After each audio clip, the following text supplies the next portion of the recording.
IVM.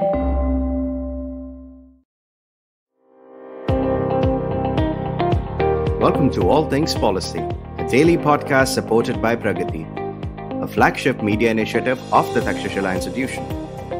We're a bunch of policy nerds based in Bengaluru, and we like to bring a fresh perspective to Indian affairs and an Indian perspective to global affairs.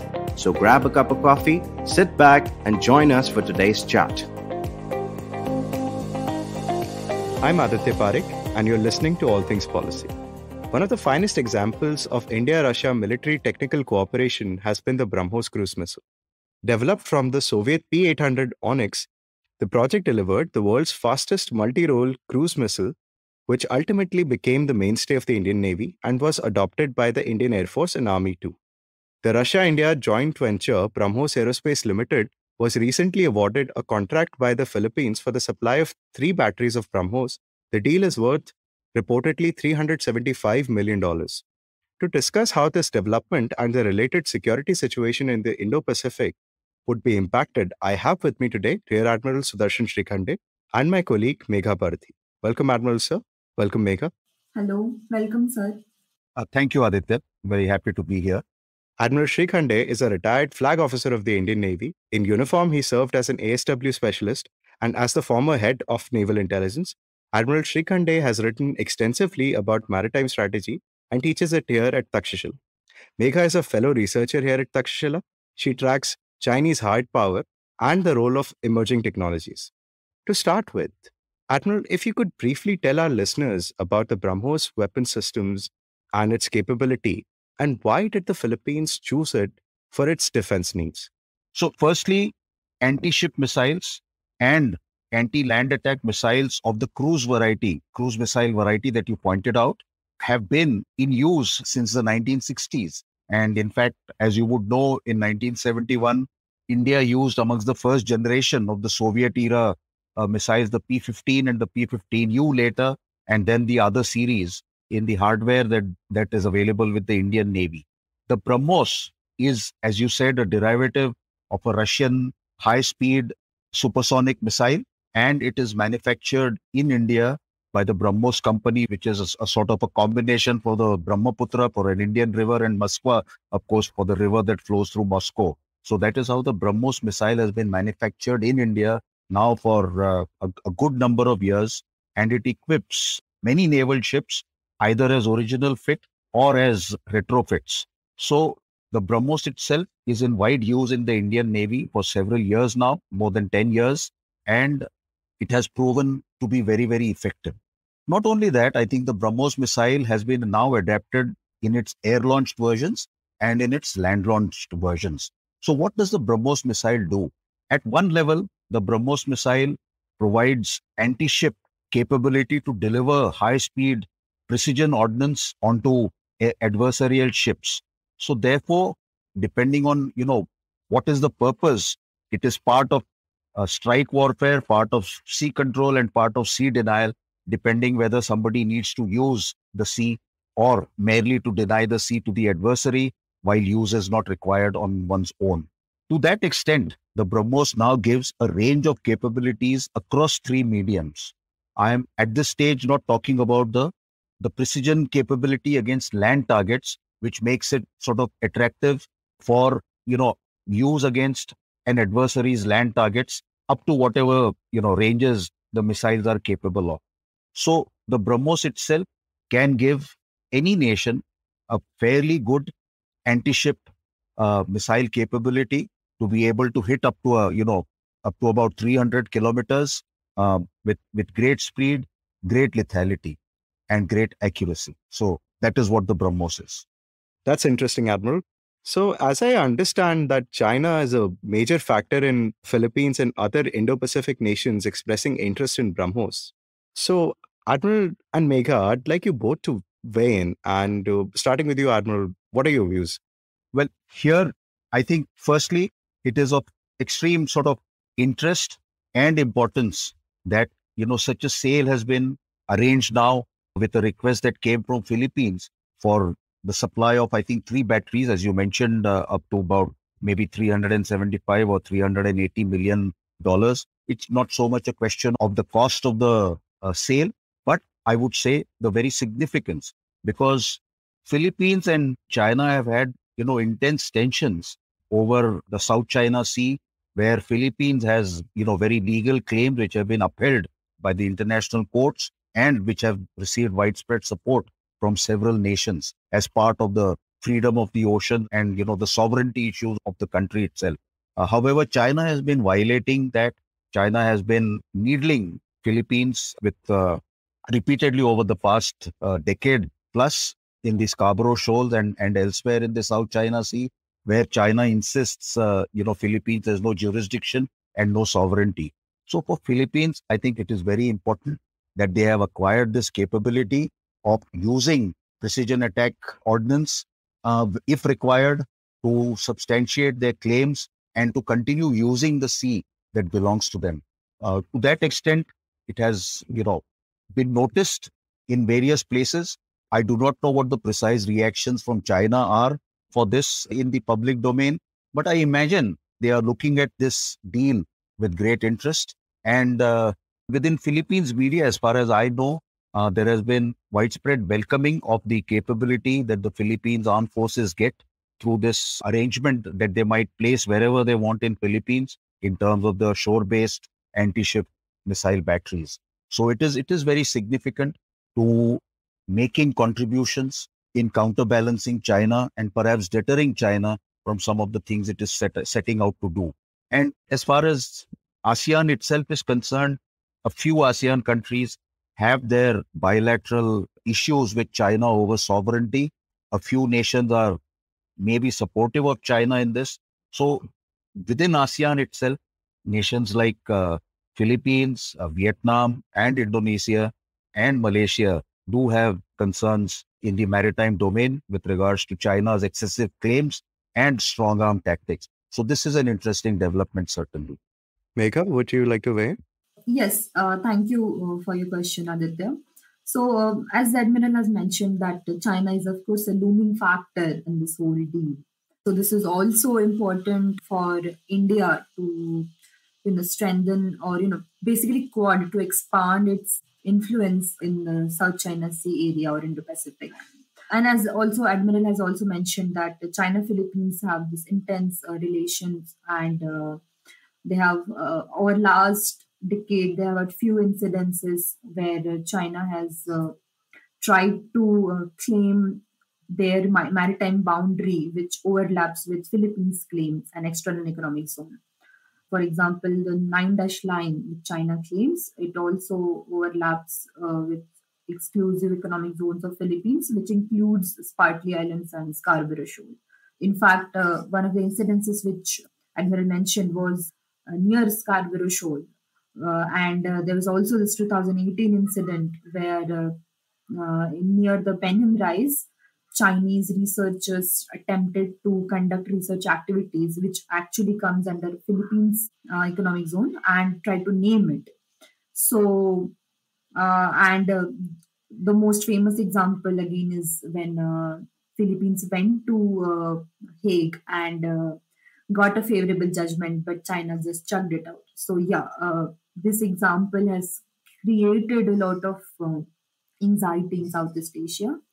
So that's why this deal could be of a significance in Southeast Asia. Interesting. On that note, folks, we'll take a short break. Don't go anywhere. Hey, it's been another great week on the IVM Podcast Network. On The Habit Coach, former Mrs. India Madhuri Sharma shares her fitness journey and the experience of working towards winning a beauty pageant with Ashton. On Raw and Organic, founder Jitendra Choksi tells Kunal what it was like building his fitness community fitter. Should the government impose a price limit on film tickets? The Pulyabazi hosts contemplate this in their new series Ek Sawal Kahi Jawab. On Tere Mere Raaste, Keshav travels to New Mexico and tells us all about it. And on Marathi Kirkitun, the Deshmukhs talk about insects and their part in the cycle of nature. Do follow us on social media. We're IVM Podcast on Twitter, Facebook, Instagram, and LinkedIn. And remember, if you're enjoying this show or any of our other shows for that matter, please do tell a friend. Don't forget to rate us on any of the platforms you're listening to us on. And also remember, you can check out a lot of our stuff on YouTube. Go to ivmpodcast.com/YouTube and you'll get a list of all the various channels that we do have. And finally, we would like to thank our sponsors this week, Bank of Baroda and CoinSwitch Kuber. Thank you so much for making this possible. Welcome back, folks. We're discussing India's export of BrahMos and its impact on the Indo-Pacific. So, talking a little more about China, now we can't expect our strategic adversary to not react to this development. So, Admiral and Megha, I'd like to put this question to you. What is China's answer to India supplying BrahMos to countries in the Indo-Pacific? Does Pakistan play a role? We'll start with you, Admiral. Precisely linked to Philippines' purchase of the BrahMos system, it is very difficult to say at this moment what the larger reactions are going to be. But if we step back a little bit, China has been doing whatever it wants with a fair amount of countries around India in terms of bringing them into the influence orbit of Beijing itself. Pakistan, of course, is a very strong ally, and it's been supplied for decades with weaponry and with nuclear technology, missile technology, aircraft and ships, etc., and a submarine deal that is in the offing soon enough. So China is an arms supplier to many countries around India and has been so for a long, long time. And that scope, I think, is increasing. So Chinese influence precedes anything to do with this deal by more than a decade, and it's likely to intensify whether this was done or not.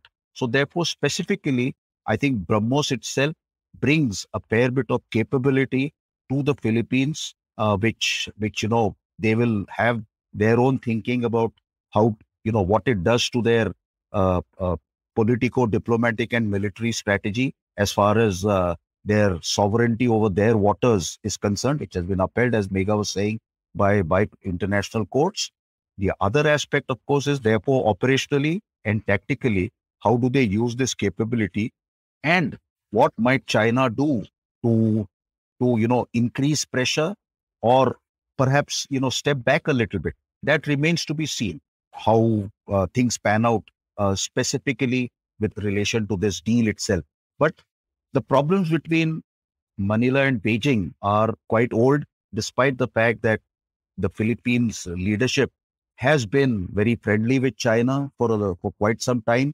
But they have realized that Chinese aggression or aggressive behavior is simply not reducing and is increasing with the amount of sort of fishing boats that are operating there, the amount of poaching that is taking place, and these are serious concerns for Philippines.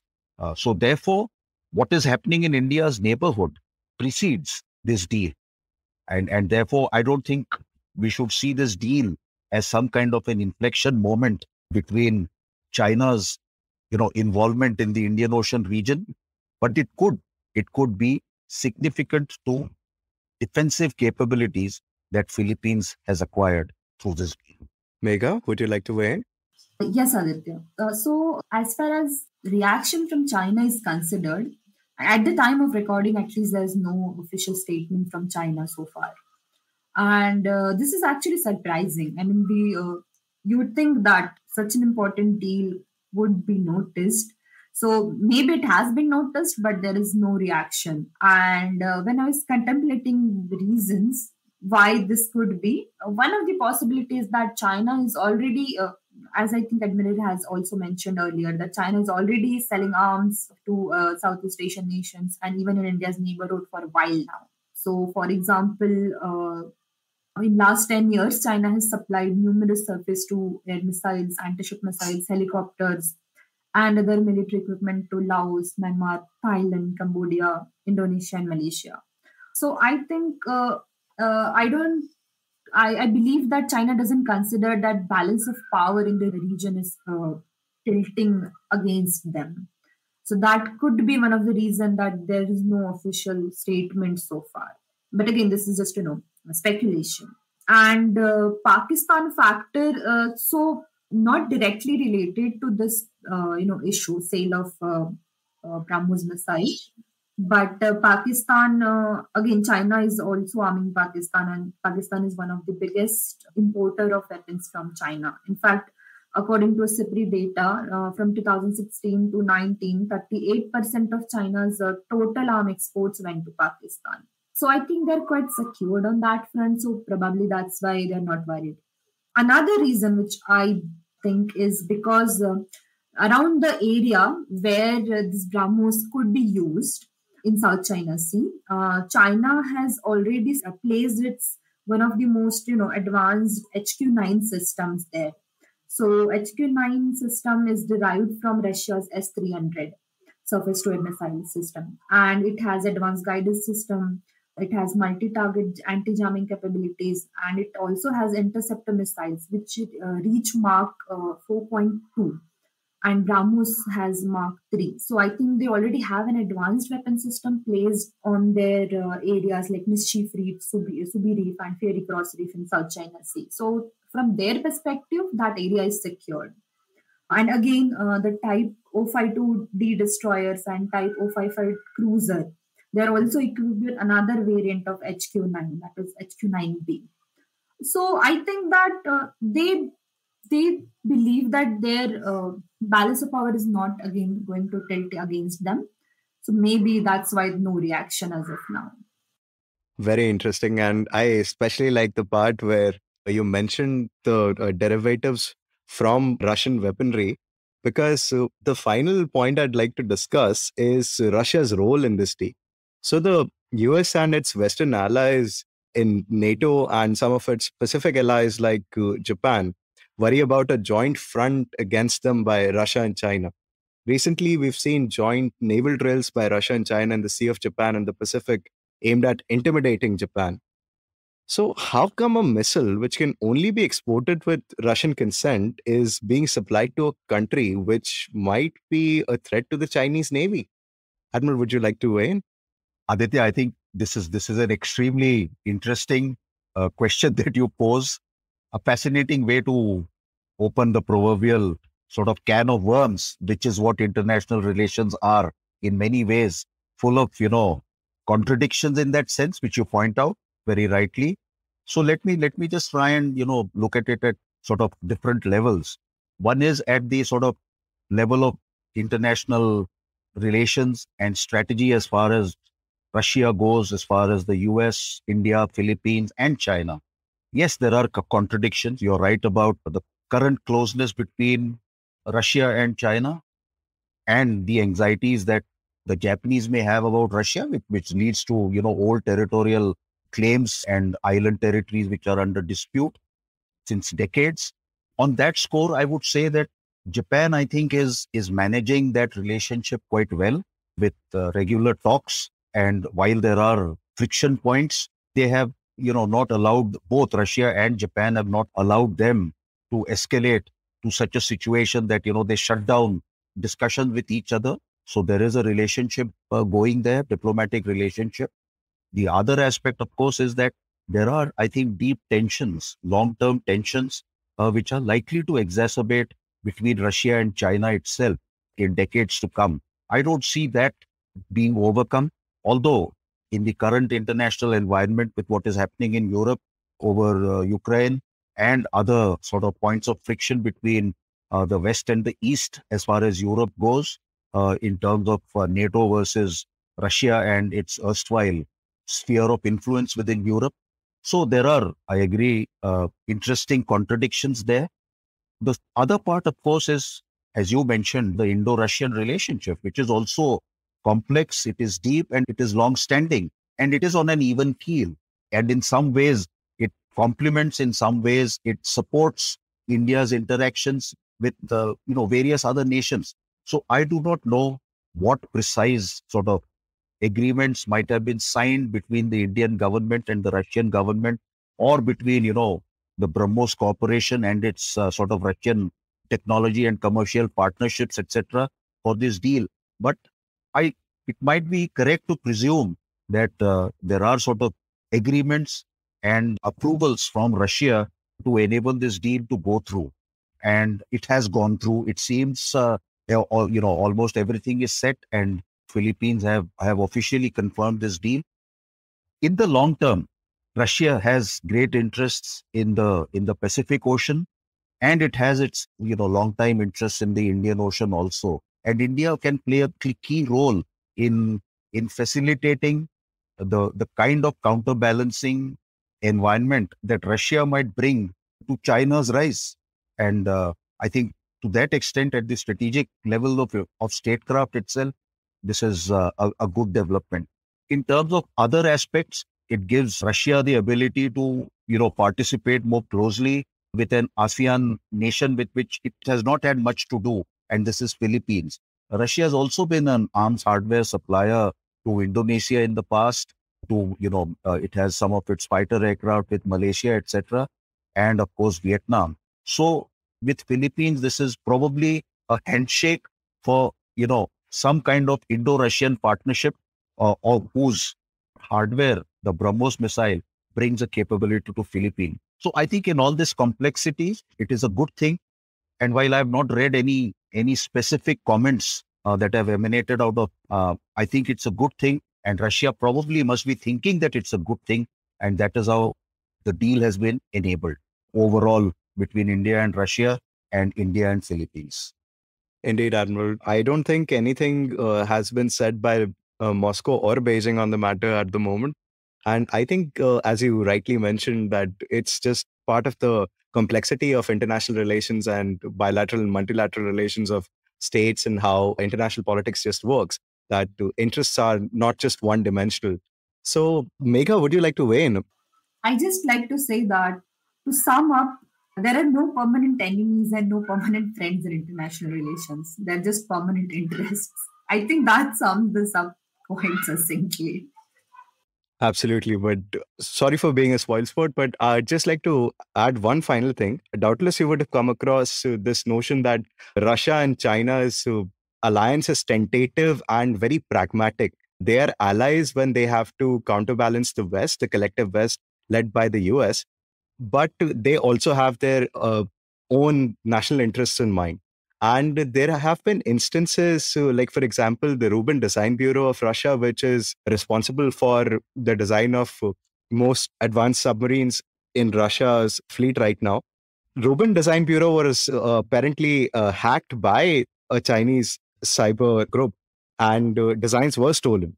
So there have been IP disputes between Russia and China over military hardware, where China has derived its own versions of weapons it bought from Russia. So if you look at the track record of relations on military technical cooperation, there has been some friction, but for very pragmatic reasons, the two nations are collaborating. And it's our hope in the Indian national interest that our ally Russia can be drawn away from China and we could have common prosperity in the Indian Ocean region.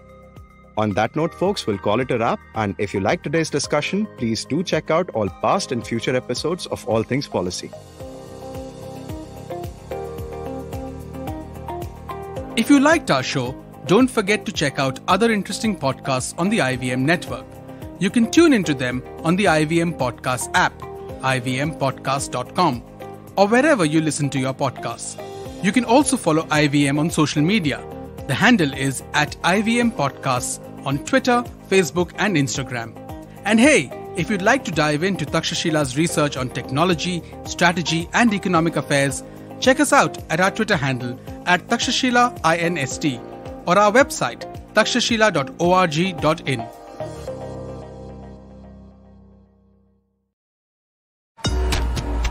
Love fighting?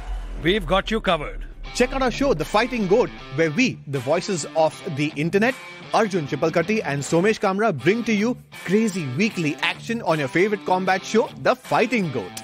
Be it commentary, breakdown, predictions, analysis of styles and techniques. And of course, your round of favorite fighters.